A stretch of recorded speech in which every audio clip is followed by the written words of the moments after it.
આનંદ પ્રાપ્ત કરવાની ઈચ્છા છે, પ્રકાશ મેળવવો છે, તો એને સૌથી પહેલાં પોતાના અંતરમાં શોધો. બીજે ક્યાંય બહાર જવાની જરૂર નથી. ને જે ત્યાં ન શોધીને બહાર ભટકે છે તેને કદી મળતો નથી. એક ભિખારી હતો. તેને આખું જીવન એક જગ્યાએ બેસીને ભિક્ષા માગ્યા કરી. ધનવાન બનવાની તેને ખૂબ તૃષ્ણા હતી, પણ ભિક્ષા માગીને કોઈ ધનવાન થઈ શકે? તે તો ભિક્ષુક તરીકે જીવ્યો ને મરણ પામ્યો.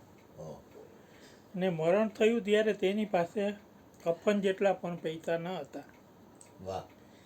તેના મરણ પછી તે રહેતો હતો તે ઝૂંપડું તોડી નાખીને જગ્યા સાફ કરીને ખોદતા જણાયું કે ભિખારી જે જગ્યાએ બેસીને ભિક્ષા માગતો હતો તે જ જગ્યાની નીચે જમીનમાં ખજાનો દાટ્યો હતો.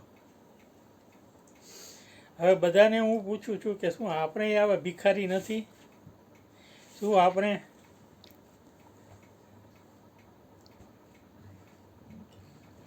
ભીતરમાં જેવો ખજાનો નથી છુપાયો કે જેને હંમેશા બહાર જ શોધીએ છીએ ને બીજા પાસે માગ્યા કરીએ છીએ? તમે શાંતિ અને સમૃદ્ધિની શોધમાં તમારી ઈચ્છાઓ અને શક્તિને કામે લગાડો તો તે પહેલાં તમે જ્યાં ઊભા છો તે જગ્યાને જ ખોદી લેવાની જરૂર છે. કારણ કે બહાર શોધનારા લોકો યાત્રાઓ કરીને આખી દુનિયામાં ફરી ભટકીને અંતે તો ખજાનો પોતાની અંદર જ મેળવે છે. બોલીએ સદગુરુ મહારાજની જય.